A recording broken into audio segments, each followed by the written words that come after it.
Olá! Então, seja muito bem-vindo. O tema da aula de hoje é osteoporose e exercício. Existe um melhor treino? O que é mais indicado? O que é contraindicado na prescrição de exercícios, na prescrição de treinos para indivíduos com osteoporose? Então, quando a gente pensa no osso, né, a gente tem aquela visão errônea de que é um tecido morto. E, na verdade, não. É um tecido que está em constante processo de remodelação. E aí, quando a gente pensa na osteoporose, existem o quê? As principais causas que levam o indivíduo à osteoporose. Hereditariedade. Então, o tecido ósseo, 70% dele é por fatores hereditários, né? São por fatores hereditários. E os outros 30% dessa questão, né, do fortalecimento ósseo, os outros 30% são por inatividade ou atividade física, alimentação, fatores ambientais que vão interferir diretamente. O que acontece? A gente tem o exercício como prevenção ou como tratamento. O que a literatura nos mostra? Que, independente do tipo de exercício, ele vai causar efeitos osteogênicos. Por que eu estou falando independente do tipo de exercício? Porque daqui a pouco eu vou entrar no mérito aí do exercício resistido, do exercício com impacto e do exercício sem impacto, que é na água. Mas qual que é o papel do exercício? A tensão mecânica que o exercício provoca ali, graças às contrações musculares sobre o osso, ele provoca um efeito osteogênico. Significa que ele estimula as células de formação óssea. Agora, as diferenças, né? O exercício de impacto, além desse campo elétrico, né, que as contrações musculares exercem, eu ainda tenho a questão da sobrecarga corporal. Então, por exemplo, um exercício de corrida, exercício de salto, são exercícios de impacto, que têm grandes efeitos sobre o tecido ósseo, aumentando aí a densidade mineral óssea. Exercícios como musculação. Gente, é simples. Pensa o seguinte, treinamento em musculação, eu posso aí ter vários objetivos. E aí o que acontece?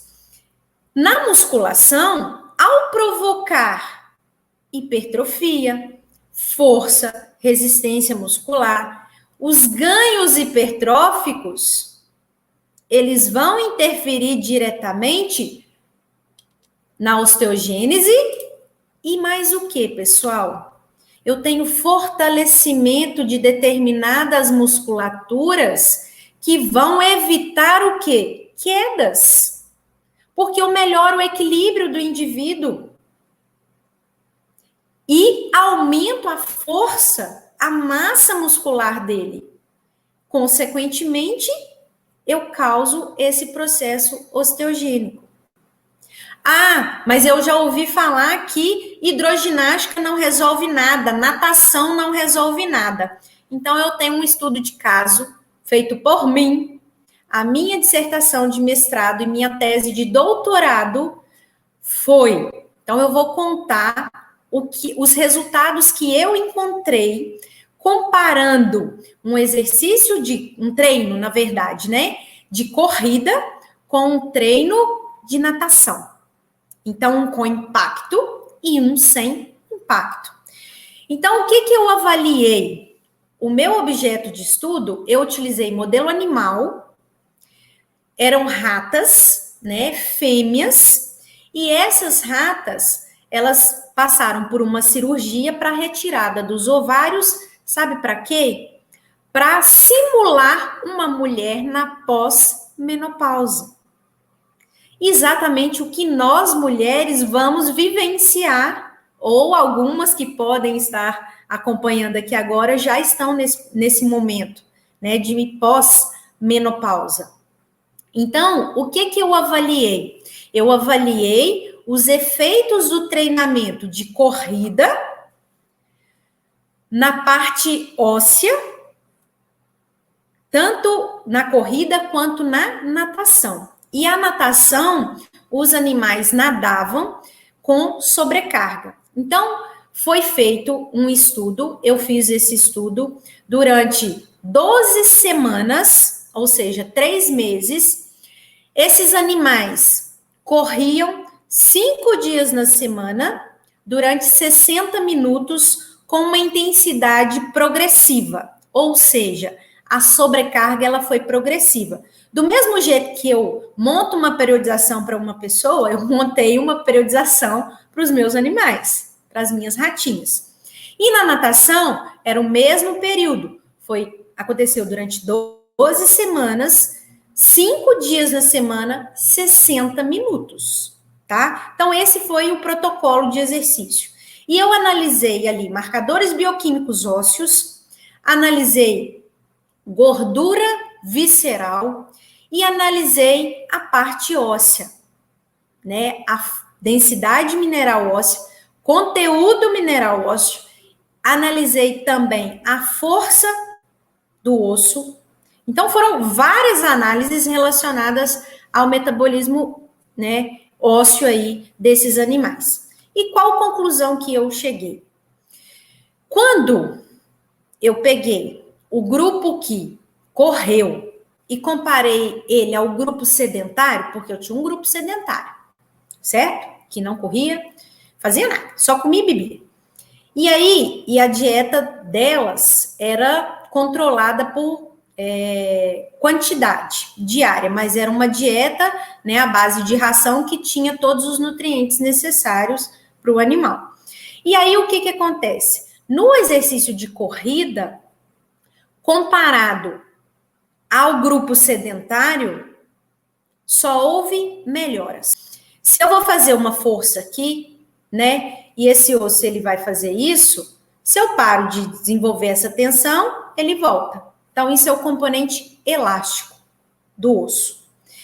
Se eu continuo exercendo essa força aqui e não paro, esse osso vai até um ponto em que ele vai se romper, vai ter a fratura.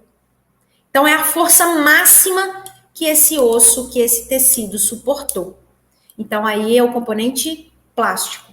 No meu grupo que fez a natação, né, e eu também obtive resultados muito positivos quando eu comparei a natação com o grupo sedentário. Houve melhora em todos os parâmetros analisados. E ambos os exercícios, como são treinos aeróbios, houve redução da gordura visceral. Ambos tiveram resultados positivos com relação ao efeito do exercício, do treinamento na massa óssea, no tecido ósseo. Quando eu comparei os dois grupos de exercício, o que correu e o que nadou, onde eu tive mais efeito positivo do exercício? Na natação. Olha que interessante. Mas aí, buscando na literatura, né, informações para eu discutir esses resultados, porque o que era esperado? Que a corrida eu tivesse um resultado mais expressivo do que a natação, porque a natação não tinha impacto. Os animais que nadaram é questão de lei da sobrevivência, né? Elas nadavam 1 hora sem parar, porque era questão de sobrevivência. Se elas parassem de nadar, o que acontecia? Afogava. Os efeitos osteogênicos benéficos para a massa óssea foram enormes, os dois. Para você escolher se vai fazer musculação, qual método que você vai escolher ali dentro da musculação? Se o indivíduo vai fazer hidroginástica, eu vou ter a resistência da água, eu vou ter a sobrecarga, que, utilizado na intensidade adequada, pode provocar efeitos osteogênicos. O indivíduo idoso, ele vem com, às vezes, né? Pode vir com osteoporose, pode vir com diabetes, doenças cardiovasculares. Então, ele vem com uma série de patologias as quais o exercício físico, ele vai entrar como tratamento. Eu desenvolvi aqui, neste momento, um raciocínio integrado. E é isso que é o diferencial. Se você tem um conhecimento e consegue desenvolver esse raciocínio físico integrado, não tem erro. Você vai conseguir o resultado ali para os seus alunos. Tá ok? Fiquem com Deus.